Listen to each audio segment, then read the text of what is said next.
C'est l'heure du grand dossier. Soyez bien évidemment les bienvenus sur LCI avec aujourd'hui cet enjeu, cette question, le nucléaire hors de contrôle. Le nucléaire, c'est en Chine par exemple accusé d'essais secrets. Washington s'inquiète. CNN parle de près de 2 millions de mètres carrés supplémentaires pour la construction de sites de missiles entre 2020 et 2025. Que craindre d'une Chine qui par ailleurs dévoile une arme du futur, un porte-avions volant de 700 mètres de large, évoluant à 30 000 mètres d'altitude. Il surclasserait toutes les armes d'aujourd'hui. Alors, innovation aux propagandes, on se pose toutes les questions. Le porte-avions, les porte-avions, au cœur des enjeux ces dernières heures. Les États-Unis déploient au Moyen-Orient l'USS Gerald Ford, le plus grand, le plus moderne au monde. Nous vous dirons tout ce qu'il faut savoir sur ce bâtiment militaire de la démesure, celui qui a accompagné la capture de Maduro. Le symbole est fort, analysons-le. Et un troisième porte-avions s'apprête-t-il à faire route? Information de notre collègue Georges Malbruno. On va essayer d'y revenir dans un instant également. L'Iran, c'est le nucléaire également. Téhéran a assez d'uranium pour fabriquer une douzaine d'armes nucléaires. Voilà l'alerte du patron de l'AIEA. On est loin des propos de Donald Trump sur le nucléaire anéanti. Que faut-il savoir et redouter? Et puis le nucléaire, c'est l'Europe.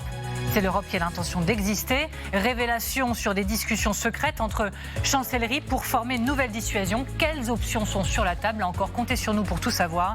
La tectonique des plaques géopolitiques se poursuit. Écoutez, regardez. Non, franchement, le vieux monde a disparu, le monde dans lequel j'ai grandi. Nous vivons dans une nouvelle ère géopolitique, ce qui va nous obliger tous à réexaminer à quoi cela ressemblera et quel sera notre rôle. Et pour tout comprendre, pour tout décrypter, je suis ravie d'accueillir sur ce plateau Lova Rinel. Bonjour et merci beaucoup d'être avec nous. Vous êtes chercheuse à la Fondation pour la recherche stratégique et vous êtes spécialiste en dissuasion nucléaire. Nous avons besoin de vous et de votre éclairage. Général Nicolas Richoux, on a aussi besoin de votre éclairage, bien évidemment. Merci d'être là, ancien commandant de la 7e brigade blindée.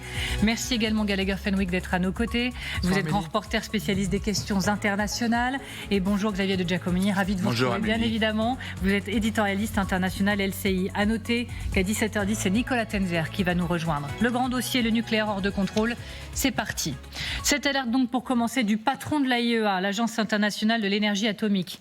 L'Iran aurait assez d'uranium pour fabriquer une douzaine d'armes nucléaires. On vous parle d'environ 400 kg d'uranium enrichi.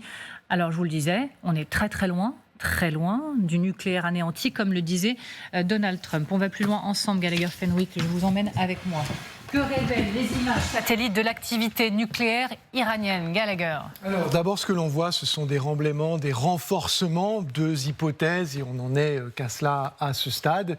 Celle de préparatifs en vue d'éventuels bombardements supplémentaires comparables à ceux qui ont été pratiqués déjà en juin dernier par les Américains et les Israéliens. Autre hypothèse, se prémunir, se protéger face à d'éventuelles attaques menées cette fois-ci par des forces terrestres. Attention, pur soupçon, pure hypothèse de ma part. Pourquoi? Parce qu'en réalité, à la question qui est « que sait-on du nucléaire iranien ?» si j'inclus les personnes qui sont autour de cette table très compétentes et fort aimables, la réponse, elle est proche du rien ou pas grand-chose, à part que nous avons une source, une dernière en tous les cas à laquelle moi je fais confiance si on continue de croire à une forme de communauté internationale, l'Agence internationale pour l'énergie atomique, son patron, Raphaël Mariano Grossi, qui nous dit 400 kg d'uranium enrichi à 60%, c'est très au-delà du seuil civil, peut-être réparti sur plusieurs sites. Alors que sait-on justement des 400 kg d'uranium? Que sont-ils devenus? Plusieurs choses. D'abord, c'est qu'on ne sait pas exactement où ils sont. Oui. Ce qu'il faut également avoir à l'esprit, c'est 400 kg d'uranium enrichi. C'est en réalité du fait de l'extrême densité de cette matière gazeuse, un volume très faible. Dites-vous que 400 grammes d'uranium pur, c'est contenu dans 21 litres. Très concrètement, 21 litres, ce serait un cube avec un côté de 37 cm, à condition que vous réunissiez tout cela ensemble, parce que ça peut être dispersé, ça tiendrait dans le coffre d'un véhicule standard, un véhicule civil ou militaire, et donc que vous pourriez, j'en parle conditionnel, déplacer. Et justement, je m'arrête sur ces images, on va en parler ensemble, Lova Rinel. Ces images, ces derniers mois, de ces camions qui auraient transporté l'uranium enrichi. Merci beaucoup, Gallagher. On s'arrête sur ces images. On s'est trompé? Est-ce qu'on s'est tous collectivement trompés? Parce qu'on a beaucoup commenté ces images en disant, et encore il y a quelques jours sur ce plateau, que l'uranium avait été dispersé sur le territoire iranien. Il y a deux phases. C'est que la suspicion des 400 kilos, d'ailleurs le chiffre, l'AIEA dit 400, mais en fait on pense qu'il y en a un peu plus. On parle d'uranium enrichi à 60%, ça veut dire qu'il y en a peut-être d'autres à moins. C'est un processus compliqué. L'Iran avait déjà prévenu de cette attaque. Ils savaient qu'en juin ça arrivait. Donc ils ont déjà pris leurs dispositions depuis plusieurs semaines pour évacuer leurs sites divers et variés. On parle de 2 sites. Il faut rappeler qu'il y a 8 autres sites soupçonnés dont on ne sait pas où est-ce qu'ils sont. Certains seraient souterrains. C'est le cas de Fordo d'ailleurs, donc on ne sait pas, c'est ce que vous disiez, sur le niveau des dégâts. Donc ça, c'est une vraie interrogation. Maintenant, ce qu'il faut rappeler, le hors de contrôle, je dirais plutôt, c'est le récit. On ne fait pas on n'a pas une arme nucléaire prête sur de l'uranium enrichi. Il faut ensuite passer l'étape de la miniaturation vers l'ogive. Ensuite, il faut passer l'intégration dans le vecteur. Ensuite, il faut mettre en place tout ce qui est sur la chaîne de commandement. Ça, aujourd'hui, il n'y a rien que ce soit dans nos divers services de renseignement qui atteste que l'Iran est à un niveau de seuil. Donc, je crois qu'il faut s'inquiéter du principe de la non-prolifération. Ça, c'est une cause, un combat qui date de quasiment plus de 50 ans. Mais dire que l'Iran, entre les images que nous avons là et se dire que ça en est quelques jours, quelques semaines, on a encore quelques années. Maintenant, le travail pour arrêter, et c'est ce que disait tout à l'heure Galard Fenwick, c'était sur la question du temps d'arrêt. C'est le temps de percer. C'était l'offensive du mois de juin qui était censée en fait stopper cette capacité entre le moment où vous passez au seuil et la capacité de fabriquer une ogive. Je voudrais qu'on revoie des images des derniers jours du site d'Ispahan, dont on dit qu'il se barricade. L'Iran a enseveli les entrées de son site nucléaire d'Ispahan. Et on parle même de barrières, etc. sur le site. Et j'entendais une spécialiste dire, c'est peut-être aussi pour éviter que des taupes occidentales n'aient accès au site pour pouvoir aller voir plus en profondeur ce qu'il en est, ce qu'il en reste. Moi, je pense que c'est effectivement un des points. Et puis, il y a aussi un contexte qu'il faut élargir à la question nucléaire. Aujourd'hui, l'Iran est en négociation très serrée. Chaque action autour du nucléaire est un signal qu'ils essayent de faire passer, parce que les négociations se sont arrêtées, en disant que peut-être on continue pas, venez, on discute. Je crois que c'est comme ça qu'il faut le comprendre. Donc ça ne veut pas dire que l'Iran n'a pas la bombe, je crois qu'elle n'a pas, mais en tout cas elle n'est pas capable de le faire. Ça veut dire que là, on passe, alors je ne vais pas dire dans une forme de rhétorique nucléaire, parce qu'elle n'a pas l'arme nucléaire, mais dans un signal pour se mettre des conditions de dialogue, là où en fait, il y a quelques jours, en fait, on s'est totalement arrêté. Xavier de Giacomoni, l'importance d'une telle alerte, c'est l'AIEA, c'est pas les commentateurs. L'AIEA qui dit que l'Iran est prête à fabriquer, en tout cas assez d'uranium, pour fabriquer une douzaine de bombes nucléaires. Dans le contexte, déjà, ça veut dire une grande capacité de résilience. Par rapport à la préparation des sites, autant Donald Trump prépare son armée, ses porte-avions en vue d'une éventuelle attaque pour peser sur les négociations, essayer de tordre le bras des mollahs dans la négociation sur le nucléaire, autant l'Iran prépare ses sites si jamais il y avait une attaque. Donc les barricades contre d'éventuelles intrusions d'espions, de forces spéciales, plus vraisemblablement contre des bombardements massifs comme ceux qui ont eu lieu en juin, dont on ne connaît, Gallagher le disait, pas tout à fait les résultats. En revanche, dans la communication de Raphaël Grossi, elle intervient à un moment clé et elle nous dévoile peut-être quelque chose. Parce que quand il dit l'Iran est aujourd'hui capable de fabriquer, après toutes les étapes dont vous nous parliez tout à l'heure, 12 bombes nucléaires, ça c'était déjà valable avant les frappes de juin 2012. C'était valable, on estime, depuis un an et demi. Donc si le patron de l'AIEA, qui ne parle jamais pour ne rien dire, nous le redit aujourd'hui, ça veut dire qu'il a des indices comme quoi les 400 kilos d'uranium enrichi à 60% sont toujours aux mains des Iraniens, qu'ils y ont accès et qu'ils pourraient les enrichir jusqu'à 90% pour aller vers la bombe. Général, ça veut dire que l'opération militaire de Donald Trump, qui disait qu'il avait réussi à arriver à bout... Oblitéré. Oblitéré, merci, vous avez compris. C'est tout le problème. Alors que je savonnais, que je cherchais le mot précisément, c'est ça un travail d'équipe, vous m'avez soutenu sur ce coup, je vous en remercie. Qu'il avait oblitéré ce programme. Bon, premièrement, donc c'est faux. Bah oui, c'est faux. Et deuxièmement, s'il souhaitait le taper à nouveau, le frapper à nouveau, en fait, c'est mission impossible en réalité. Oui, je pense que c'est mission impossible. Moi, je l'avais déjà dit au premier tir, on ne règle pas un problème comme le nucléaire uranien sur une surface comme l'Iran, 1 200 000 km² avec une seule frappe, qui est une frappe de fil. film en fait, qui est la frappe de Top Gun Maverick. Je tire, j'ai détruit et j'ai gagné la guerre. Et là, vous aurez le même effet. Même s'il retape, il a très très peu de chances qu'il fasse plus de dégâts que la première fois. Ce qui est certain, à mon sens, c'est qu'il cherche l'arme nucléaire. Moi, j'ai toujours dit, alors on peut se tromper, il le cherche pourquoi ? Parce que c'est leur assurance vie, c'est l'assurance vie du régime. C'est l'exemple nord-coréen montre qu'il faut être une puissance nucléaire pour être respecté aujourd'hui. Est-ce qu'ils l'ont ? Là, je suis assez d'accord avec Lova, c'est-à-dire qu'aujourd'hui, finalement, il y a des signes qui se dirigent vers, mais on ne peut pas dire aujourd'hui que le nucléaire iranien est hors de contrôle. Voilà, je voudrais qu'on écoute le président iranien, puisqu'il assure qu'ils sont prêts à Téhéran à toutes les vérifications. Regardez. Nous avons déclaré à plusieurs reprises que l'Iran ne cherche pas à se doter d'armes nucléaires.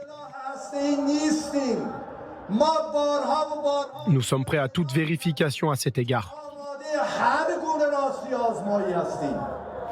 Alors je vous pose la question, mais elle est un peu rhétorique. Vous croyez à la transparence de l'Iran sur ce sujet ? Alors sa stratégie, elle s'articule autour de deux notions, l'opacité et l'ambiguïté. Et dans la question de savoir est-ce qu'il souhaite se doter de l'arme nucléaire, il ne faut pas oublier qu'il y a une troisième voie que Lovarinel connaît par cœur. C'est ce qu'on appelle la stratégie de la latence. Très concrètement, vous avez toutes les pièces du puzzle, donc vous pouvez... Après avoir, effectivement, et Lova a donné certaines étapes, il y a la métallisation également, puisqu'il faut passer l'uranium enrichi de l'état gazeux à l'état solide, et ensuite la miniaturisation, la vectorisation, etc. Mais ce que dit Raphaël Mariano Grossi, c'est que selon lui, non. Il y a une fatwa, il n'avait pas l'intention. Maintenant, est-ce que ça évolue ? Bien sûr que ça, c'est une possibilité. C'est-à-dire que la question, est-ce qu'ils veulent le faire ? Non, pour l'instant. Est-ce qu'ils ont l'intention à court, moyen terme ? C'est effectivement possible. Et maintenant, lui, sa manière de conclure, c'est de dire, et je le cite, il est venu sur le plateau d'LCI le dire en juin dernier, « Je suis un diplomate, je suis un homme de paix. Pour moi, cette question ne peut que et doit se résoudre par la diplomatie et non l'action militaire. » Et la question du nucléaire hors de contrôle, point d'interrogation, c'est une question, elle englobe également la Chine. Elle englobe la Chine. Regardez cet article du Parisien. Selon le Pentagone, Pékin aurait doublé son arsenal nucléaire en 6 ans. État des lieux des ogives, pour bien comprendre. Environ 3700 aujourd'hui pour les États-Unis, 4300 pour la Russie. La Chine, elle, en aligne 600. En 2025, la France, pour bien se positionner, 290. Mais la Chine, elle accélère. Elle va très très vite même. Aujourd'hui, si le nombre d'ogives est estimé à 600 environ, un peu plus 624, selon les États-Unis, il pourra atteindre les 1500 en 2035. Autre information, là il faut regarder un tout petit peu dans le rétro, mais c'est important. Enquête de CNN en novembre dernier, l'ampleur de l'accélération, près de 2 millions de mètres carrés supplémentaires auraient été consacrés en Chine à la construction de sites missiles entre 2020 et 2025. Washington a raison de s'inquiéter des capacités militaires croissantes de la Chine face à Taïwan et aux forces américaines dans le Pacifique notamment. Washington, la France, le monde entier. Du coup, c'est une inquiétude qu'on doit tous avoir. Maintenant, effectivement, la Chine, elle accélère son programme, elle le modernise. Ça fait plusieurs années qu'ils sont signalés. Et un peu comme d'autres pays, comme la Russie, elle utilise beaucoup d'opacité. Les chiffres sont extrêmement difficiles. Néanmoins, l'argument diplomatique des Chinois, c'est attention, on parle de 500 têtes. On rappelle qu'il y a des milliers de têtes par rapport aux États-Unis. Et la Russie, elle considère qu'elle est dans une phase de vulnérabilité stratégique et et c'est la question du New START. Vous savez, ce traité qui a pris fin il y a quelques jours, où en fait les Américains avaient appelé à ce que la Chine intègre les discussions de limitation des armements. La Chine disait, nous, en fait, on n'a rien à voir, on n'est pas à des milliers d'ogives, on considère que notre crédibilité n'est pas atteinte. Donc on désarmera quand on sera en capacité crédible de le faire. Donc pour le moment, ils ne veulent aucune discussion sur un quelconque décret, et d'où la question du hors de contrôle. Le nucléaire chinois est hors de contrôle. Alors, de vérification, de contrôle des autres, oui, mais les Chinois contrôlent tous leurs arsenaux. Donc ils envoient un signal et ils disent qu'en fait, et c'est peut-être la différence avec la France, parce que chaque fois on dit 290 quand on a 500... Nous, on est sur la crédibilité des dommages qu'on inflige à ceux qui nous attaquent. Et la légitime défense. Exactement. Ça ne veut pas dire que 290, nous sommes faibles. Ça ne veut pas dire que 500, les Chinois sont faibles. Ils considèrent que le nombre, pour eux, c'est un argument de crédibilité. Ce qui n'est pas le cas des Français, mais il faut quand même le remettre dans une perspective de concept. Vos réactions, puis après, j'ai une question sur des essais nucléaires secrets. C'est Washington qui a alerté. On en parle dans un instant. Oui. Mais d'abord, sur ce premier point, sur cette accélération notée par les rapports, les enquêtes, CNN, Pentagone. Oui, bien sûr. Ils en avaient 300 il y a quelques années, ils en ont 600 aujourd'hui. Donc vous avez dit, c'est très plausible ce qui vient de se dire là. Mais en plus, il faut le voir, l'augmentation de l'arsenal avec l'augmentation de leur nombre de sous-marins nucléaires lanceurs d'engins. Ils en ont 6 à 8. Ils sont en train de fabriquer un SNLE de nouvelle génération. Là, ils ont des vecteurs qui tirent à 6 à 8. Vous pouvez préciser pour nos téléspectateurs ? Oui, pardon ? Préciser Le sous-marin nucléaire lanceur d'engins, c'est-à-dire la dissuasion nucléaire Sous-marin pour lancer la bombe atomique. qui est sous l'eau. Et donc là, ils en ont 6 à 8 d'une génération avec des vecteurs qui tirent à 6-8 000 km, qui ne sont pas très très modernes encore. Non. Mais là, ils sont en train de fabriquer la génération suivante. Il y aura des vecteurs qui tireront à 12 000. Donc les 600... bientôt 1000, peut-être 1500, il faut les relier avec la puissance et la capacité de tirer. Et donc ça, il y a un très gros effort également qui est fait pour amener la Chine au niveau des Américains, qui doivent en avoir 14, me semble-t-il, quelque chose comme ça, 14 SNLE. Ils n'en sont pas encore là, mais effectivement, il n'y a pas que la bombe elle-même. Hein. Il y a la capacité de la balancer le plus loin possible. Hein. Les prochains missiles, c'est 12 000 km. Donc là, ça commence à envoyer du lourd. Allez-y. Ce qui est très intéressant, c'est que je pense qu'éclairés par l'expérience russe qui est toujours en cours, les Chinois, et Lovarinel l'a expliqué, sont à la recherche d'une forme de parité. Est-ce qu'elle se manifeste par une parfaite égalité avec les Russes d'un côté, les Américains de l'autre, en termes de nombre d'ogives et d'ogives déployées? Ça, je ne sais pas ce qu'il y a dans leur esprit, mais clairement, ce dont ils se rendent compte, c'est que vous prenez la Russie aujourd'hui et vous retirez sa dissuasion non conventionnelle et le château de cartes s'effondre. Oui. C'est le dernier domaine, objectivement parlant, par lequel et dans lequel les Russes, la puce révélateur, regardent les Américains, leurs homologues états-uniens, les yeux dans les yeux, et ils discutent d'égal à égal. C'est le dernier secteur où ça se fait, et c'est désormais, et c'est très dangereux comme situation, quasiment l'élément matriciel quand on essaye de définir ce qu'est aujourd'hui la puissance, voire l'hyperpuissance. Quand vous retirez cela, vous avez très peu de mal à prétendre à ce statut de manière crédible du fait de ce qu'on est en train de vivre et de subir dans une certaine manière. Et c'est pour ça, et l'AIEA alerte constamment à ce sujet, sur le risque d'un retour à la prolifération, et on va en parler tout à l'heure, où d'autres pays, dans d'autres zones, vont se dire, en fait, la carte, l'outil magique de protection et de survie, c'est celui-là et uniquement celui-là. Et donc, le dossier chinois, c'est aussi, il y a 4 jours, lors de la conférence du désarmement au siège de l'ONU à Genève, le sous-secrétaire d'État américain qui est chargé du contrôle des armements, qui a accusé Pékin d'avoir procédé à de tels essais. Selon lui, la Chine a mené un essai nucléaire de ce type, par exemple, en juin 2020. On va l'écouter, on en reparle juste après. Je peux révéler que le gouvernement américain sait que la Chine a procédé à des essais nucléaires, notamment en préparant des essais dont la puissance serait de plusieurs centaines de tonnes. L'armée populaire a cherché à dissimuler ces essais en brouillant les explosions nucléaires, car elle reconnaissait qu'ils violaient ses engagements dans le cadre de l'interdiction de ces essais. La Chine a utilisé le découplage, une méthode visant à réduire l'efficacité de la surveillance sismique afin de cacher ses activités au reste du monde. La Chine a mené un essai nucléaire de ce type le 22 juin 2020. Bon, alors bien sûr, la Chine, elle a démenti, elle qualifie tout cela de mensonge et elle accuse les États-Unis de chercher des prétextes pour relancer ses propres essais. Mais Varinel, votre expertise. Je suis un peu étonnée, mais moi en 2020, j'étais à l'OTIS, à l'Organisation du traité d'interdiction complète des essais nucléaires. Donc c'est une agence qui est quasiment dans les mêmes bâtiments que l'AIEA et qui s'occupe de la surveillance à l'échelle planétaire des essais nucléaires. Elle veille à ce qu'effectivement, partout, nulle part en fait plutôt, aucun essai, ou plutôt s'il y a un essai, il y a des détections. Elle a 300 sites de détection, en fait, que ce soit sur aérien, souterrain et sous-marin. Donc, vous faites un essai, elle est au courant, en l'espace de quelques minutes. Donc, ce qu'il raconte, c'est possible, mais les faits et la communauté internationale, en fait, à ce stade, moi, j'ai pas de souvenir et je ne vois pas à quoi il fait référence. Par contre, tester des vecteurs, c'est autre chose, mais on n'utilise pas la charge nucléaire. Donc, je ne sais pas de quoi il parle. S'il parle plus de tester des vecteurs dans la capacité... Il ne parle pas de vecteurs. Non. Et donc, mais ils aiment bien faire des confusions sur certaines choses. Donc, je veux dire, c'est que les Chinois, quand ils font des tests de vecteurs, ils ne le signalent pas. Et c'est peut-être de ça dont on parle en disant que derrière ces essais de vecteurs, ils essayent des charges nucléaires. Ce n'est pas pareil, mais ça renvoie effectivement à l'opacité des Chinois qui ne communiquent pas, il faut le dire quand même, et ça c'est pas dans le jeu des puissances dotées, et que de l'autre côté, l'alerte des Américains est légitime. Encore une fois, on parle d'une prolifération nucléaire. Il y a tout le message que ça envoie derrière. Gallagher l'a effleuré il y a quelques instants. C'est le message au monde, à toutes ces puissances qui se disent, bon, si plus de règles, plus de New Start, si chacun y va de sa montée en puissance...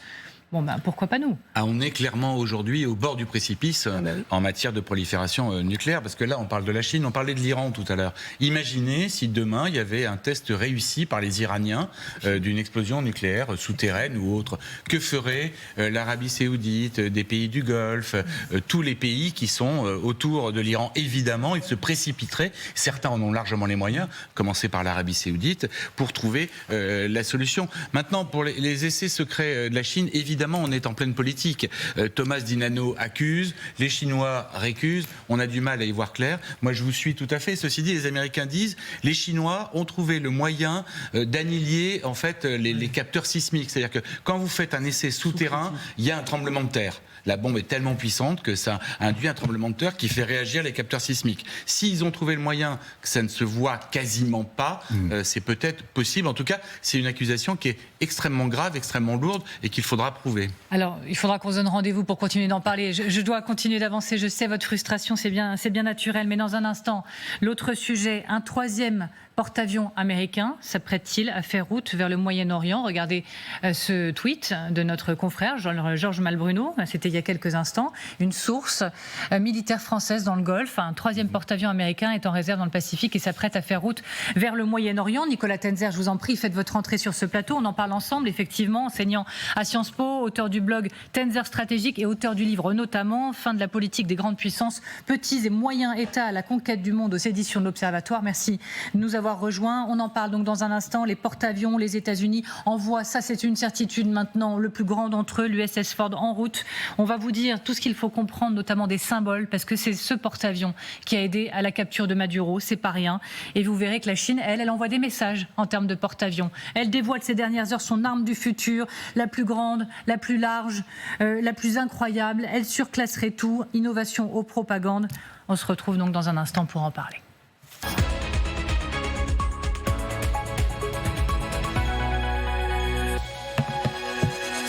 Le grand dossier se poursuit avec toujours cette question. Le nucléaire est-il hors de contrôle ? On en parle avec mes invités, mais là c'est l'essentiel de l'actualité. Les avalanches ont fait 3 nouvelles victimes. 3 skieurs sont décédés ce vendredi à Val d'Isère. Les victimes évoluaient dans un secteur hors piste. Elles étaient équipées et accompagnées d'un guide. Le décollage réussi de Sophie Adno, 2e française dans l'espace. Elle s'est envolée en direction de l'ISS 30 ans après Claudie Aigneret, la première femme française astronaute. Elle a donc décollé de Floride avec 3 autres astronautes pour une mission de 9 mois en orbite. Leur capsule doit arriver samedi. Et puis de l'or pour les Bleus au JO, biathlon, une médaille d'or magistrale même pour Quentin Fillon-Maillet au terme d'un sprint spectaculaire. Il s'agit de son 4e titre olympique et de 10 médailles en tout pour la France dans ces Jeux, avec celle en argent de Mathis Desloges en ski de fond ce matin. Encore une belle journée pour nos Bleus. Voilà pour l'essentiel de l'actualité. Vous êtes toujours devant ce grand dossier, le nucléaire hors de contrôle. Pour tout comprendre, pour tout décrypter, nous sommes toujours, et j'en suis ravie, avec Lova Arinel, avec Xavier de Giacomoni, avec Gallagher Fenwick, avec le général Richoux et donc avec vous, Nicolas Tenzer. Merci de nous avoir rejoints. Enseignant à Sciences Po, auteur du blog Tenzer Stratégique et auteur notamment du livre Fin de la stratégie des grandes puissances, petits et moyens États à la conquête du monde, aux éditions de l'Observatoire. Pour commencer, on va vous parler de l'USS Ford, ce porte-avions qui arrive maintenant des États-Unis direction le Moyen-Orient. Mais d'abord, le message chinois. La Chine dévoile ces toutes dernières heures son arme du futur. La voici, un porte-avions volant de 700 mètres de large, évoluant à 30 000 mètres d'altitude. Il surclasserait, ce porte-avions, toutes les armes d'aujourd'hui. Un porte-avions digne de Star Wars, lit-on ici et là. Au-delà des superlatifs qui attirent l'attention, il y a de très sérieux messages qu'il faut analyser. On va le faire ensemble. Mais d'abord, regardez cette séquence de présentation qui nous vient de Pékin. 从现实的创新到科幻的畅想，南天门计划为我们描绘了更宏大的蓝图。Innovation ou propagande, que faut-il craindre de ce qui est peut-être une surenchère? Alors, je veux dire, c'est un peu les deux. C'est-à-dire que, oui, c'est de la propagande avec ces images assez fantastiques, effectivement, qui sont très futuristes et qui sont totalement irréalistes, fabriquées par l'intelligence artificielle. Donc ça, c'est le côté propagande, visuel. Les Chinois, d'ailleurs, excellent dans l'intelligence artificielle, on le sait.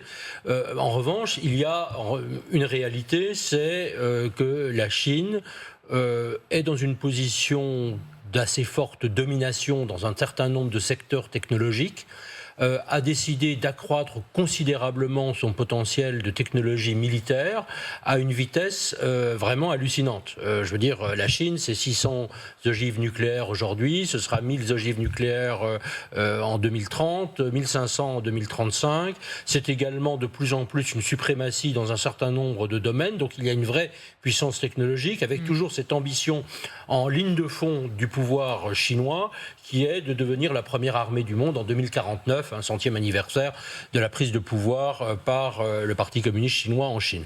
Donc il y a, si vous voulez, la Chine se donne effectivement des moyens de ses avances technologiques, ça c'est une réalité.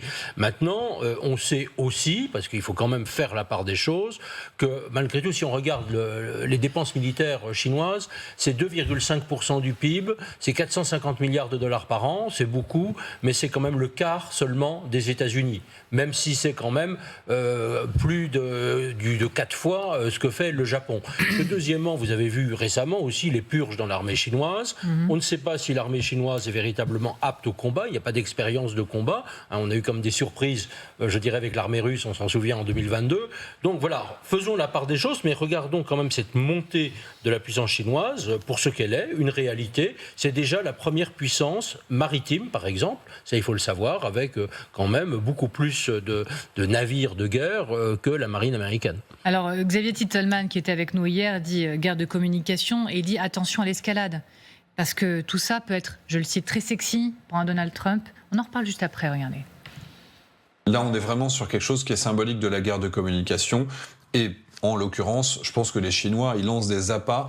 Et la grande crainte, évidemment, c'est que Trump accroche cet appât et s'engage dans cette voie qui, à mon avis, n'a pas d'avenir opérationnel, mais qui est très sexy, évidemment, sur le papier quand on s'attache à la forme. Mais on a l'impression que ça a déjà commencé, parce que je vous rappelle que c'était en décembre dernier, Trump a annoncé des bâtiments de guerre maritimes absolument démentiels, immenses, historiques, incroyables. Cette course, au-delà des superlatifs qui peuvent prêter à sourire, il faut la prendre extrêmement au sérieux. Ce qu'il faut prendre au sérieux, ce sont les ambitions spatiales de la Chine. C'est-à-dire qu'au-delà de ce projet qui aujourd'hui est grotesque, il sera peut-être vraisemblable dans 200 ans. Il ne faut jamais dire jamais, vraiment. Mais là, il ne peut pas le faire. Ils ont annoncé dans 20 ou 30 ans, on sait très bien, qu'un bâtiment comme ça, de la taille d'un porte-avions, qui ferait peut-être 100 000 tonnes, comment est-il lancé, avec quelle propulsion, comment est-il entretenu en l'air, quelle logistique, parce qu'après, s'il y a des hommes en l'air, il faut quand même avoir une sacrée logistique pour pouvoir les approvisionner, et tout ça, ça pose des problèmes. Il y a deux choses intéressantes là-dedans. C'est d'abord la hauteur, c'est-à-dire qu'à 30 km, à partir de 20 km, c'est à peu près ce qu'on estime là où s'exerce la suzeraineté ou la souveraineté des États. Et entre 20 et 100, il y a une zone grise qui n'est pas bien définie en matière juridique, alors que l'espace, lui, normalement, doit rester sans armes. Mais entre 20 et 100, eh bien là, ils sont à 30 km. Donc déjà, ça veut dire qu'ils ont l'intention d'exploiter ce vide juridique. Et puis ensuite, eh bien, effectivement, ils ont des ambitions spatiales qui ne sont pas à la hauteur des États-Unis aujourd'hui, mais qui pourraient le devenir rapidement compte tenu de leur puissance économique et de leur puissance technologique. Ils vont devenir des gens avec qui il va falloir compter dans ce domaine. Donc il faut le prendre extrêmement au sérieux. Donc on l'a bien compris, mais s'il s'agit également de guerre de communication, il faut parler de temporalité. Ces dernières heures, on apprend que l'USS Ford, et on y revient dans quelques instants, fait route maintenant vers le Moyen-Orient.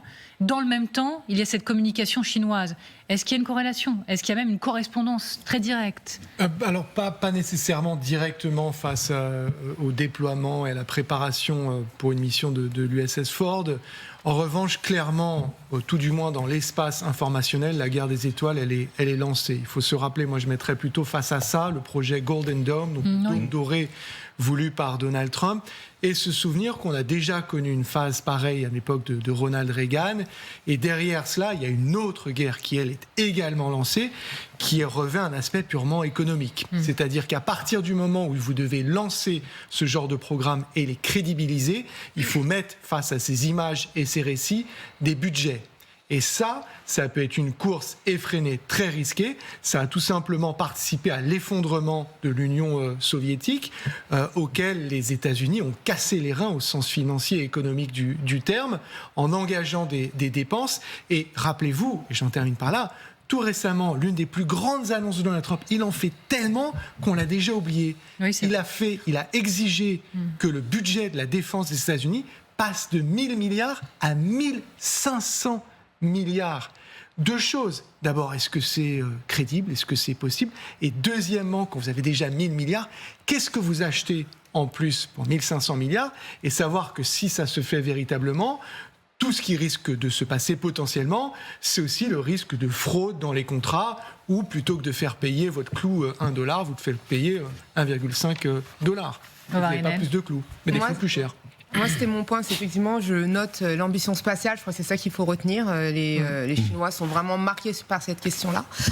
Peut-être pour mettre en perspective, il y a quelques semaines, on a vu apparaître aussi son 3e porte-avions, qui s'appelle Li Juan, je crois, qui a la même capacité technologique que les Américains. C'était la première fois que ça arrive et ils annoncent une mise à l'eau à partir de 2035. Donc, il y a des choses technologiques, il y a une montée en puissance. La raison spatiale, et moi j'abonde dans le sens de Gabriel Phénix sur la question de la guerre économique ou la volonté d'épuiser. Alors moi, ma question, je ne sais pas qui épuise qui. Est-ce que ce sont les Américains sur cette annonce de 1500 milliards pour faire peur, envoyer des signaux et pousser les Chinois à avancer parce qu'ils ne le font pas, ils ne peuvent pas? Ou est-ce que c'est les Chinois qui répondent aujourd'hui en disant attendez, on a Donald Trump qui s'agite, peut-être les précipiter dans le gouffre économique parce que effectivement c'était une stratégie américaine pour faire effondrer l'URSS. Ils avaient misé sur leur volonté. Pas tout à fait la même. Nicolas Tenzer, qui épuise qui? Qui épuise qui dans ce combat, dans cette compétition actuelle? Écoutez, là, je pense que c'est vraiment une compétition de deux. Enfin, je ne dirais pas qui a lancé, qui est à l'origine. Je veux dire, c'est dans la nature des choses aujourd'hui d'avoir effectivement cette compétition. Mais faisons aussi attention parce qu'il n'est pas du tout certain qu'aucun des deux puisse aller jusqu'au bout de cette compétition effrénée. On parlait tout à l'heure, je dirais, des budgets absolument considérables. Les États-Unis, je dirais, sont une puissance évidemment technologique, financière majeure, mais quand même avec une économie qui, en tout cas, depuis Donald Trump, ne se porte pas si bien que cela. Vous avez aussi une fuite des cerveaux, je dirais, aux États-Unis, et beaucoup de secteurs de la recherche sont aussi sacrifiés en raison de l'idéologie MAGA. Il ne faut pas l'oublier. Donc ça, à terme, ça peut avoir aussi des répercussions considérable sur le potentiel technologique américain dans le domaine de l'armement. Et côté chinois, vous avez aussi la mainmise du Parti communiste chinois, alors qui n'empêche pas les Chinois de progresser, d'innover. Ils ne sont plus depuis longtemps au stade uniquement du copiage des technologies occidentales, mais quand même c'est une pression qui aussi freine, il y a beaucoup de littérature là-dessus, qui freine aussi le développement technologique chinois. Et l'économie chinoise, elle se porte bien par rapport à l'économie des pays européens, bien sûr. Mais enfin, c'est quand même avec des crises aussi. En termes de mise sous pression, de mise en tension permanente, regardez, c'est un exemple qui, encore une fois, est du ressort de la petite histoire pour certains, mais quand même, on vous la soumet. La CIA fait des offres d'emploi aux espions chinois. C'est hyper sérieux. Aux États-Unis, la CIA a publié sur YouTube une vidéo en chinois pour recruter des espions au sein de l'armée. Vidéo en mandarin, pour que les choses soient bien claires pour le destinataire, visant des membres déçus de l'armée chinoise, des responsables aussi ayant accès à des informations sensibles. L'extrait que vous allez voir incite à faire fuiter des informations concernant les dirigeants, hauts gradés chinois et encore toutes sortes d'autres domaines. Regardez. Défendre notre patrie, protéger notre peuple. Pourtant, jour après jour, la vérité devient de plus en plus évidente. Ce que nos dirigeants protègent réellement, ce ne sont que leurs propres intérêts. Leur pouvoir repose sur d'innombrables mensonges. Aujourd'hui, alors que ces murs de tromperie s'effondrent progressivement, il ne nous reste plus qu'à réparer les dégâts. En réaction, la Chine, elle promet des mesures pour lutter contre les infiltrations, les actes de sabotage. Déjà, la CIA, il y avait quelques mois, avait envoyé des vidéos. Première question, quelle efficacité de ce type de gestes. Et deuxièmement, de quoi est-ce le nom, très concrètement ? Alors, je pense qu'il y a deux choses. D'abord, effectivement, l'efficacité, elle me paraît relativement limitée, parce que c'est pas comme ça, d'abord, qu'on recrute, je dirais, ou qu'on essaye d'acheter, en quelque sorte, je dirais, des espions chinois. C'est pas comme ça que ça se passe. Deuxièmement, ça fait partie aussi d'une politique beaucoup plus large, et je dirais que mènent tous les États, hein, d'une certaine manière, la Chine ou la Russie, d'ailleurs, vis-à-vis des pays occidentaux, pour essayer de saper le moral, je dirais, dans une population ciblée d'un pays étranger. Et c'est assez de bonne guerre, si j'ose dire, que la CIA essaye de dire aux Chinois, mais attendez, est-ce que vous êtes vraiment dans une trajectoire de réussite ? Est-ce que votre position est sûre ? Vous savez, il y a quand même énormément, on en parle peu, parce qu'il y a quand même beaucoup de silence, évidemment, les médias sont totalement contrôlés en Chine, sur quand même, il y a beaucoup de révoltes en Chine, il y a une insatisfaction, vous avez un chômage des jeunes en particulier qui est très important, vous avez eu toutes ces purges dans l'armée auxquelles je faisais allusion, qui rendent un certain nombre de personnes, probablement, y compris du côté du Guangbo, les services secrets chinois relativement peu, j'allais dire, à l'aise. Donc voilà, c'est normal de travailler là-dessus. Qui veut s'en saisir ? Après, on va au tableau général pour le SS. On est dans la propagande, comme tout à l'heure, ce méga porte-avions spatial digne de Star Wars, et qui d'ailleurs prend à contre-pied la culture américaine, parce que c'est vraiment, ça c'est des images qu'on aurait pu voir venues filmées par George Lucas. Et en plus, à part les 6 millions de Chinois qui vivent aux États-Unis, est-ce qu'il y a beaucoup de Chinois en Chine qui pourront voir ce clip ? C'est loin d'être évident. Donc c'est vraiment, là aussi, c'est un espèce de pied de nez des Américains aux Chinois. Oui, Gallagher. Il y a un principe, notamment en économie, qui s'appelle le nudge. Et vous avez demandé de quoi est-ce le nom ? C'est un nom tout simple, c'est l'influence. Donc effectivement, il y a peu de chances pour qu'une personne qui voit ça, qui était intimement convaincue du projet idéologique du Parti communiste chinois, se dise je me suis trompé, finalement je vais aller espionner pour les Américains. En revanche, que vous avez des gens qui doutent ou qui ont accès à ça, vous pouvez faire bouger des petites choses. Et une petite chose, plus une petite chose, plus une petite chose, les rivières font les grands fleuves, et ça peut éventuellement mener à quelque chose, et ça coûte pas très cher pour les Américains, et ça met effectivement, Xavier Giacomini l'a dit, sous pression le gouvernement chinois. Ils font ça avec les Russes, et donc finalement, ils peuvent pas en sortir. Il n'y a pas vraiment de manière dont ils sortent perdants d'une telle production, d'un tel... Et développer la paranoïa au sein du régime, ça c'est intéressant. Alors voilà, et toujours, on en vient aux guerres de communication et guerres psychologiques, ça compte énormément bien sûr. Mais en termes de pression, il y aura-t-il un troisième porte-avions en route bientôt, un troisième porte-avions américain pour rejoindre le Moyen-Orient ? Regardez ce que tweet notre confrère Georges Malbruno. Selon une source militaire française dans le Golfe, un troisième porte-avions américain et en réserve dans le Pacifique s'apprête à faire route vers le Moyen-Orient. On va se poser cette question ensemble, mais d'abord, la certitude, c'est que les États-Unis déploient au Moyen-Orient l'USS Gerald Ford, le plus grand, le plus moderne, le porte-avions, dit-on, de la démesure. Et pour tout comprendre ensemble, pour que nos téléspectateurs prennent bien la mesure de ce qui se passe là, dans les mers, Général, on parle du porte-avions de la démesure. Donc, que faut-il savoir pour comprendre ce monument naval ? Alors, c'est le plus gros porte-avions du monde, comme vous l'avez dit. Donc, il fait 333 ou 337 mètres suivant les sources. Donc, c'est véritablement immense. Ça a 4500 personnes à bord. Donc, aujourd'hui, ça réduit le nombre d'équipages par rapport au porte-avions de la classe Lincoln ou de la classe Roosevelt, dont on parlera peut-être après. Et puis, ça embarque quand même près de 80 avions. Ça dépend aussi de la taille des avions. Il peut y avoir plusieurs configurations, mais on peut dire que ça peut embarquer jusqu'à 80 avions, qui sont à la fois des chasseurs, F-15, F-35 ou F-18, mais également tout ce qui va autour, les avions de reconnaissance, les avions de guerre électronique, les avions radars, tout ce qui permet de protéger le porte-avions.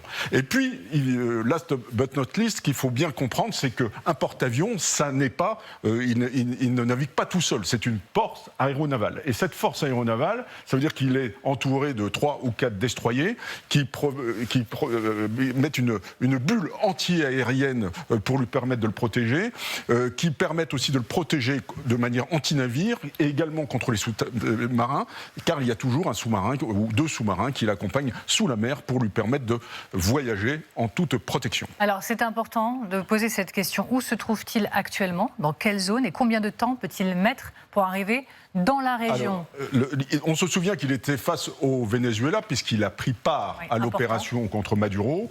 Et là, il rejoindrait le Moyen-Orient. Alors, on ne sait pas où au Moyen-Orient, il y a une certaine discrétion, mais on peut penser qu'il pourrait arriver en Méditerranée, c'est-à-dire grosso modo au large des côtes Syrie, Liban. Voilà, donc c'est à peu près ça. Ce qui veut dire qu'un porte-avions comme ça, qui fait à peu près 1000 km par jour, avec son groupe aéronaval, ça va à peu près à 30 nœuds, ça peut accélérer jusqu'à 55 nœuds, c'est-à-dire jusqu'à 100 km/h, quand il fait décoller des avions.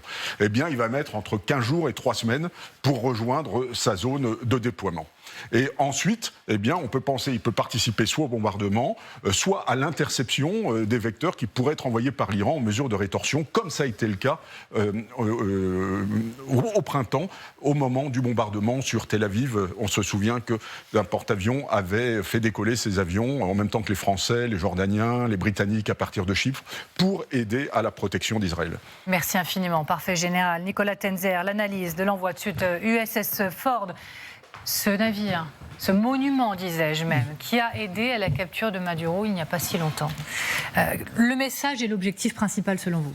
Alors, il y a d'abord effectivement un message essentiellement vis-à-vis de l'Iran, bien sûr, parce qu'on sait très bien que tant qu'il y en avait un seul porte-avions, et évidemment tout ce qui va avec, c'était de toute manière tout à fait insuffisant, je dirais, dans l'hypothèse d'une éventuelle attaque de l'Iran. Ça, tout le monde le disait, tout le monde le savait, je veux dire, il n'y avait pas de surprise. Un deuxième, c'est effectivement, ça fait progresser en quelque sorte, je dirais, la pression.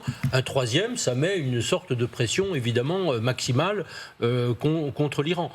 Est-ce que, pour autant, ça signifie que, et je suis extrêmement prudent là-dessus, moi je voyais un certain nombre de personnes qui déjà il y a 2 semaines disaient de toute manière, ça y est, c'est décidé, les États-Unis vont attaquer, c'est une question de jour. Moi, j'étais beaucoup plus réservé, beaucoup plus sceptique. Je pense que beaucoup d'entre nous ici, d'ailleurs aussi. Je veux dire, je le reste toujours. Il ne faut pas du tout penser que ça annonce nécessairement une attaque massive contre l'Iran. En revanche, effectivement, ce qui a été évoqué, c'est que ça assure une protection, notamment d'Israël ou d'autres États voisins, contre le lancement de missiles iraniens en rétorsion pour une éventuelle attaque. Donc c'est une forme de réassurance, j'allais dire de backstop, qu'on utilise parfois dans un autre contexte, pour effectivement les pays de la région. Alors, nous sommes attendus du côté de Washington par Justine Jankowski avec Mathieu Derrien. Merci beaucoup à tous les deux d'être avec nous en direct depuis Washington. Je vous pose à vous la question. Donald Trump accentue la pression en déployant un deuxième porte-avions dans le Golfe. L'USS Gerald Ford a participé à l'opération qui a visé à capturer Maduro. C'est un message ou c'est bien plus que cela en réalité ? Bien, ce qu'il faut préciser d'abord, c'est que ni le Pentagone ni la Maison-Blanche n'a commenté ce déploiement ou ne l'a confirmé de manière officielle. Alors, on a peu de doute sur la véracité de cette information. Elle a été reprise dans de multiples médias américains. Elle vient de plusieurs officiels de l'administration. Mais ce silence, effectivement, il interroge sur les intentions de Donald Trump. Vous l'avez dit, le Gerald Ford, c'est le plus grand porte-avions du monde. Il a aussi participé à la capture de Maduro le mois dernier. Il est donc dans les Caraïbes et il va mettre 3 à 4 semaines à atteindre le Moyen-Orient, ce qui correspond à peu près en fait au calendrier fixé par Donald Trump, puisqu'il a dit qu'il voulait signer un accord sur le nucléaire iranien le mois prochain, et donc c'est à peu près le même délai. Il a dit également que si les négociations échouaient, il changeait de cap. On voit donc qu'il continue à menacer, même si le ton a bien changé, et ce en quelques semaines. Rappelez-vous, le mois dernier, on avait l'impression que Donald Trump mettait la pression heure par heure sur l'Iran. On avait l'impression d'une attaque imminente. Et là, maintenant, aujourd'hui, il dit que finalement, la conclusion d'un accord n'est pas si pressée. On sait aussi que l'administration Trump continue d'explorer plusieurs autres options. Saisir, par exemple, des pétroliers qui transportent du pétrole iranien, et on sait également qu'elle a envoyé des milliers de Starlink pour approvisionner la population iranienne, l'approvisionner en réseau Internet face au régime. Merci beaucoup, merci infiniment. Justine Jankowski, Mathieu Derrien depuis Washington. En effet, c'est le Wall Street Journal qui dit que Trump a, en tout cas son administration, secrètement livré environ 6000 terminaux Starlink en Iran après la répression. Je voudrais qu'on s'arrête à nouveau sur ce que nous dit Georges Malbruno. Il l'a tweeté sur son réseau social. On a hâte de l'entendre sur le sujet, mais il dit ceci. Selon une source militaire française dans le Golfe, un 3e porte-avions américain est en réserve dans le Pacifique et s'apprête à faire route vers le Moyen-Orient. Bon. Votre regard sur une telle information? Un 3e porte-avions, si c'est, pardonnez-moi l'expression, que pour envoyer un message, ça commence à faire très très cher le message en termes d'investissement. C'est moins cher qu'une guerre. Oui, voilà, c'est ça, c'est ce que j'allais dire. C'est-à-dire que de toute manière, encore une fois, là, pour l'instant, il y a des pressions, mais ça, c'est la police et la politique de Trump. Avant, effectivement, des échéances décisives. Enfin, maintenant, vous savez, les lignes rouges temporelles de Trump, il faut faire très très attention avec. On l'a vu notamment dans la guerre russe contre l'Ukraine, sur d'autres affaires. Voilà, on n'est pas encore une fois dans un scénario où il y a eu une décision quelconque, je dirais, qui a été prise. Alors, vous voulez tous prendre la parole. Vous l'aurez, mais si vous arrivez à vous contenir. Alors, allez-y, Général. Oui, ça vaut moins cher qu'une guerre. Et puis, je pense que le but de Donald Trump, ça reste quand même la négociation, la démonstration de puissance américaine, c'est-à-dire le seul fait d'avoir montré les forces américaines au large du détroit d'Ormuz a fait plier les mollahs. Alors, est-ce que ça marchera? Moi, j'en suis pas du tout convaincu. Il sera peut-être obligé de taper à un moment donné, mais je pense qu'aujourd'hui, il n'a pas abandonné l'idée de régler ça par une négociation sans tirer. C'est d'ailleurs ce qu'a dit, ce qui s'est passé avec Netanyahou, où il est reparti pas tout à fait avec ce qu'il attendait quand il est venu à Washington. Ce qui est certain, c'est que les porte-avions, c'est une expression visible de la force. Donc forcément, on s'interroge sur le message. Ensuite, il y a que ce soit 2 ou 3. Moi, je crois qu'on est dans une expression très simple, en fait, d'une dissuasion conventionnelle. Il se dit, voilà, je veux négocier. Alors moi, je ne pense pas qu'il va moins faire plier les Iraniens que lui-même revoir sur ses propres exigences qui me paraissaient au départ extrêmement impossibles à avoir. Et on va peut-être, alors moi, la pro non pro-libre, je serais presque à accepter un JCPOA moins, parce que je crois que c'est le risque. Paradoxe quand même. Oui, non, mais on reviendrait avant 2015. Et c'est peut-être le risque en fait. Allez-y, Gallagher. Non, je voulais simplement rendre hommage à l'amiral Vichot qui, hier soir, sur LCI, avant que Georges Malbruno ne fasse ce tweet, alertait déjà sur la présence donc, de ce bâtiment de guerre à San Diego et la possibilité effectivement d'un déploiement imminent. Ça, c'est une première chose. La deuxième, c'est que dans le cadre de ces 2 bâtiments, et Justine Jankowski a raison, elle est prudente, elle dit que l'info, elle est très reprise, mais qu'il n'y a pas de confirmation d'un déploiement. Il y a des ordres de préparation, c'est pas encore des déploiements. C'est-à-dire que quand on regarde les sites de renseignement sources ouvertes qui monitorent, qui surveillent ces déplacements, ils restent pour l'instant proches de leur côte et de leur port d'attache.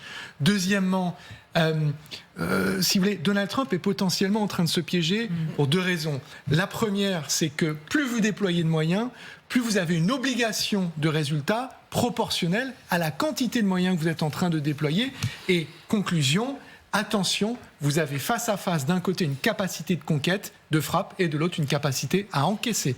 Dans un instant, le nucléaire européen, je vous l'ai dit, ce grand dossier, c'est la question du nucléaire hors de contrôle. Dans ce contexte, Iran, Chine, on vous en a parlé dans l'émission, les Européens, ils tentent d'exister et ils tentent de se protéger. On apprend que des discussions secrètes se sont tenues ces toutes dernières semaines pour former une nouvelle dissuasion. Les tractations vont bon train, confirmées par le chancelier allemand. Vous verrez quelles sont les options sur la table, notamment grâce à Gallagher. On en débat dans un instant. À tout de suite.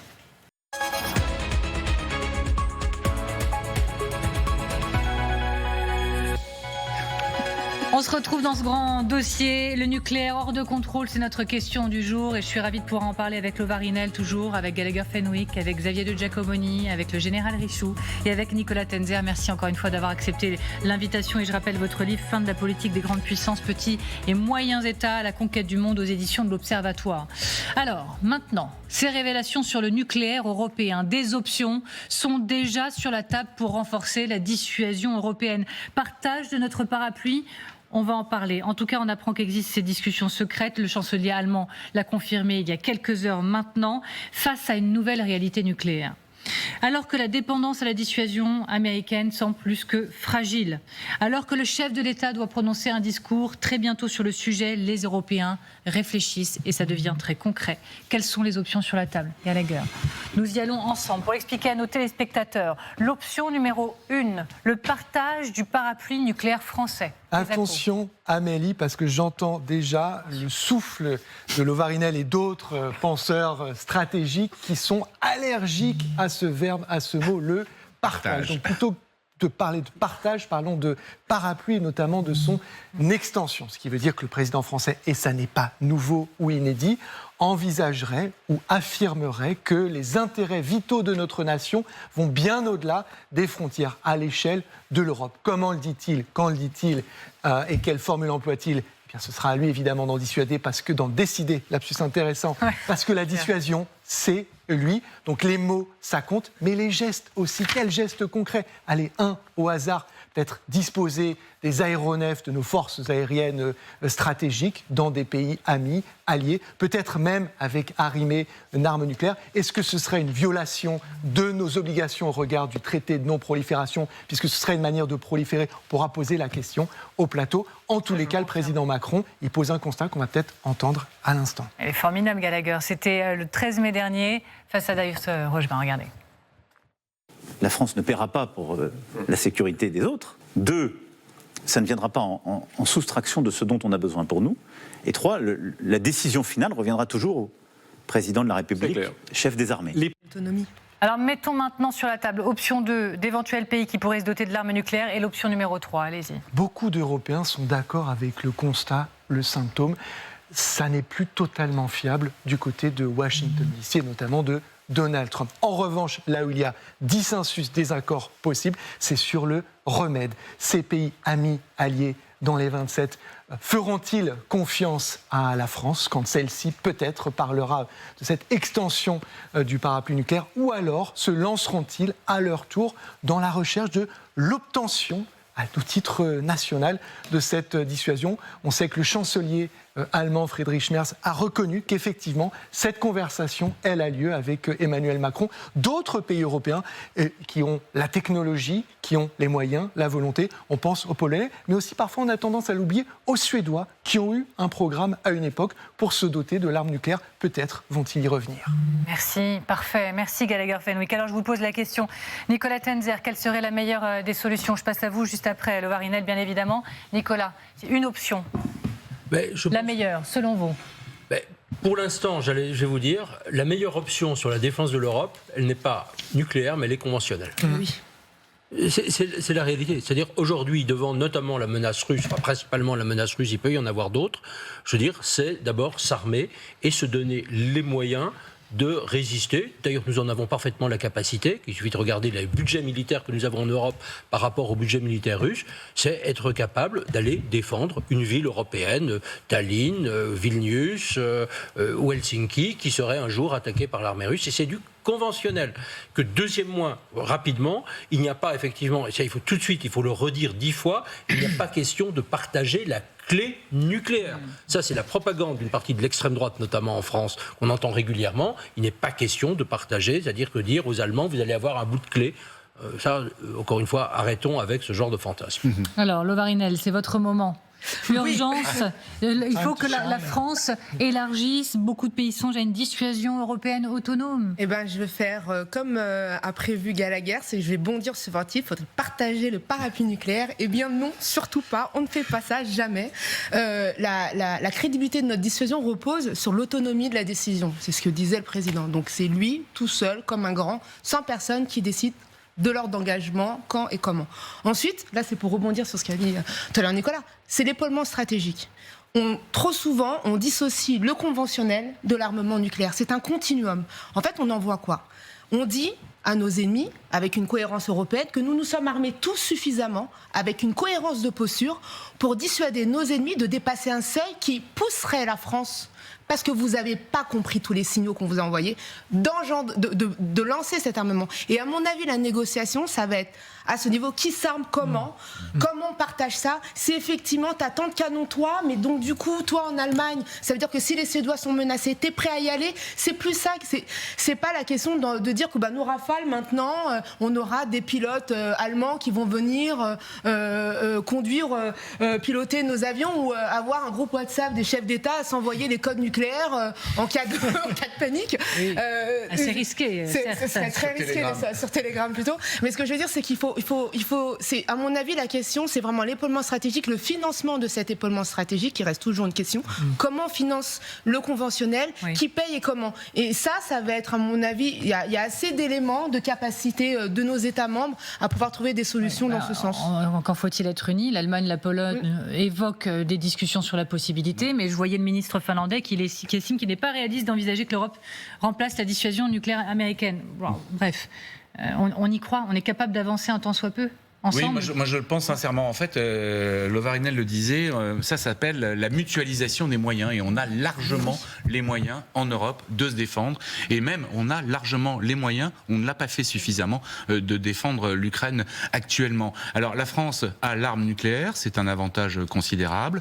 Cette arme nucléaire protège l'Europe depuis les années 60, selon la volonté du général de Gaulle. On l'a déjà dit sur ce plateau à maintes et maintes reprises. C'est pas une nouveauté en fait. Le terme partagé, évidemment, il faut le bannir à tout prix parce que c'est la porte d'entrée de tous les complotismes, qu'ils soient d'extrême droite ou d'extrême gauche d'ailleurs. En revanche, il faut que ça passe par les discussions que le président de la République a avec ses homologues en Europe pour qu'ils comprennent bien, qu'ils fassent confiance à la France pour avoir ce parapluie nucléaire au cas où. Alors maintenant, je voudrais qu'on interroge l'urgence de la situation, l'urgence pour l'Europe de se réarmer et très très vite. Écoutez ce que nous disait le général de Villiers sur ce plateau.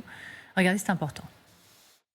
On est dans un terreau mondial aujourd'hui avec des puissances régionales qui entendent reconstituer leur empire et à tout moment, il peut y avoir une étincelle qui déclenche cette espèce de conflit régional d'abord, voire mondial, et il est impossible d'imaginer que ça n'ait pas lieu à un moment ou à un autre, vu le niveau d'armement général de tous ces pays. L'étincelle, il est impossible d'imaginer que ça n'ait pas lieu. Dans ce contexte-là, on a le temps d'attendre. On a le temps de continuer à réfléchir, à discuter. Il est déjà trop tard, oserais-je même vous demander. Le vrai problème, c'est qu'on est 27. Et que quand on dit la dissuasion conventionnelle, il faut la renforcer, je suis absolument d'accord avec ça. Moi, c'est pas tout à fait ce que j'ai vu dans ma carrière militaire. On est 27 en ordre dispersé, qui avons beaucoup de mal à nous mettre d'accord sur les objectifs. Et le premier objectif qu'il faut se fixer, c'est quoi l'Europe ? Est-ce qu'on veut d'une Europe puissance ? Et je pense que là, on n'a pas encore tranché ce nœud gordien. Mais du coup, il y en a beaucoup pour qui ça passe encore par Washington. La défense passe encore par Washington. Moi, je l'ai vu, je l'ai dans des négociations, etc. Quand j'étais en ambassade, etc. Il y a beaucoup de pays européens qui ne pensent pas l'Europe comme puissance. Ils pensent l'Europe comme espace de prospérité économique dans lequel finalement on se fait plus la guerre. C'est très très bien, mais on n'a pas encore franchi ce pas-là. À vous suivre, c'est une impasse. Ça, on ne sera pas prêt à temps pour le jour où ça arrive. L'Europe, c'est la pousse des cheveux ou la pousse des ongles. C'est au quotidien. Ça demande très longtemps. On a mis 80 ans pour arriver là. Il faudra 80 ans. Et on sera prêt à temps pour le jour où l'étincelle arrivera, pour le jour où... on a un vrai problème, oui. On a un vrai problème. Et quant au nucléaire, je pense que la chose la plus probable qui va arriver, c'est que la France dise officiellement qu'elle va étendre son parapluie. Bien entendu, il n'y aura pas de partage. Ça sera toujours la décision du président de la République. Et étendre son parapluie, mais c'est pas nouveau. C'est ça qu'il faut le dire, parce que ça a déjà été dit par le général de Gaulle, et qui disait que les intérêts français était étendu à l'Europe. Donc implicitement, on sait que la bombe, on la balance pas quand ils franchissent le pont de Kiel. Voilà, c'est pas possible. Je pense qu'il y a un acteur qu'on n'a pas nommé et qui sera peut-être mentionné par le président Macron, c'est Keir Starmer. S'il est encore au Downing Street d'ici là, parce qu'il y a un dialogue stratégique avec les Britanniques qui, eux, ont une culture stratégique, parce que c'est ça aussi l'un des problèmes de l'Europe, c'est que tous les pays n'ont pas la culture ou la compréhension de la culture stratégique française. Et donc ce dialogue, il doit avoir lieu. Les Britanniques peuvent participer à l'extension de ce parapluie, ils peuvent jouer effectivement un rôle. Mais c'est vrai que pour la dissuasion conventionnelle, il faut accepter, se mettre d'accord sur le besoin d'avoir à la fois de la quantité, mais aussi de la qualité, afin d'être dissuasif et d'être crédible du point de vue de cette dissuasion conventionnelle.